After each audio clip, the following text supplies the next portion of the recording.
Polresta Tanjung Pinang menggelar konferensi pers terkait pengungkapan tindak pidana narkotika selama bulan Juli 2024. Dalam konferensi pers pada Kamis pagi itu, Kapolresta Tanjung Pinang, Kombes Pol Budi Santosa, mengungkapkan bahwa telah terjadi 10 laporan polisi dengan jumlah total 12 orang tersangka yang berhasil diamankan, terdiri dari 10 laki-laki dan 2 perempuan. Visual.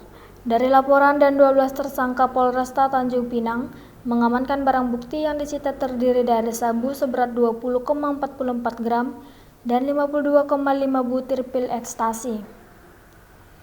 Penangkapan ini terjadi dalam kurun waktu 1 minggu sejak Kombes Pol Budi Santosa menjabat sebagai Kapolresta Tanjung Pinang.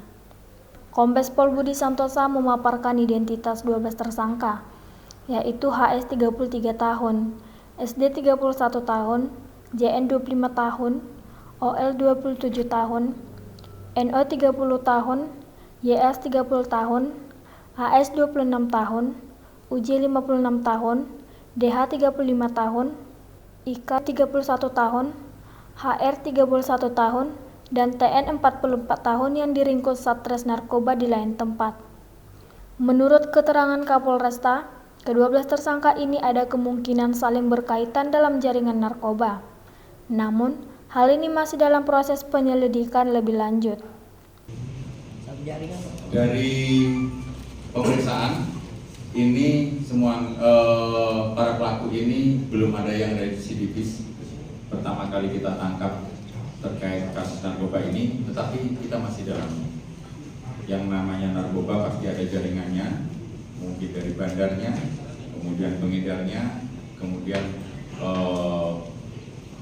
membawa ke masing-masing, mungkin ke langsung berhubungan dengan pemakai. Tapi ini masih kita dalami. Sementara ini yang kita amankan belum pernah tersangkut kasus narkoba seperti ini. Untuk klasifikasinya masih pengedar, Pak. Jadi bukan pemakai. Salah satu tersangka yang ditangkap di bandara ya Pak. Modusnya seperti apa Pak? Yang ditangkap di bandara? Ini masih dalam pendalaman. Tolong untuk pengungkapan kasus seperti ini CP dari kita, mungkin untuk TKP-nya mungkin di bandara dan di lain-lain.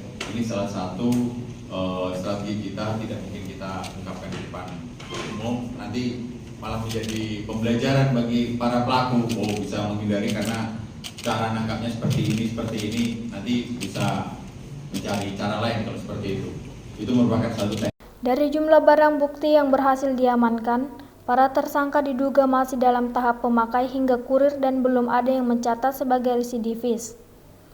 Para tersangka akan dijerat dengan pasal 114 ayat 1 atau pasal 112 ayat 1 Undang-Undang Nomor 35 Tahun 2009 tentang narkotika, dengan ancaman penjara seumur hidup atau pidana penjara paling singkat 5 tahun dan paling lama 20 tahun.